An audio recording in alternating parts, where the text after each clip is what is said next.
நாகையில் கனிமொழி பேசி வருகிறார். அதன் நேரலையை பார்ப்போம். ஒரு முதலமைச்சர் ஜெயலலிதா, அதிகாரிகள் சந்திக்க முடியாத, மத்திய அமைச்சர்கள் சந்திக்க முடியாத இப்படிப்பட்ட ஒரு முதலமைச்சர் தமிழ்நாட்டுக்கு தேவையா என்று நீங்கள் சிந்தித்து பார்க்க வேண்டும். மக்களுடைய எந்த பிரச்சனைகளையும் புரிந்து கொள்ளாத, காதில் வாங்கிக் கொள்ளாத ஒரு ஆட்சி தமிழ்நாட்டிலே நடைபெற்றுக் கொண்டிருக்கக்கூடிய ஆட்சி. இங்கே இத்தனை பெண்கள் இருக்கிறீர்கள். தமிழ்நாட்டில் பெண்களுக்கு பாதுகாப்பே இல்லாத ஒரு சூழல் உருவாகி இருக்கிறது.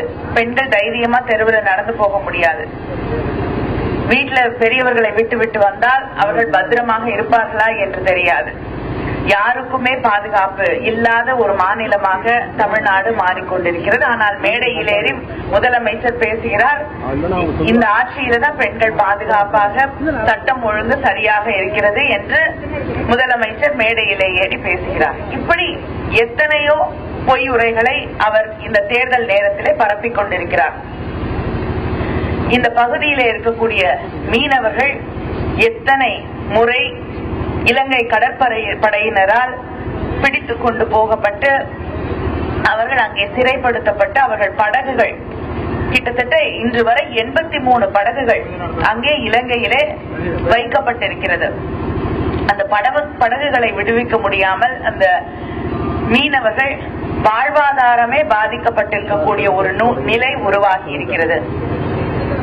ஆனால் இங்கே இருக்கக்கூடிய அம்மையார் ஜெயலலிதா அது பற்றி வெளியுறவுத்துறை அமைச்சரிடமோ பிரதமரிடமோ இதுவரை பேசியதில்லை. இங்கிருந்து கடிதம் எழுதுவார்கள், அவ்வளவுதான்.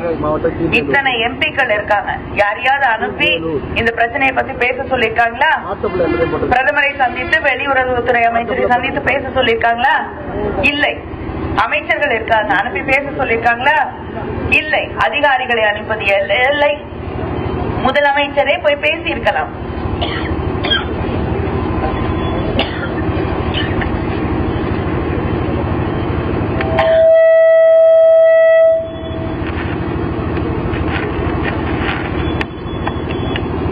நாகையில் திமுக வேட்பாளரை ஆதரித்து அக்கட்சியின் நாடாளுமன்ற உறுப்பினர் கனிமொழி பிரச்சாரத்தில் ஈடுபட்டதன் நேரலையை பார்த்தோம்.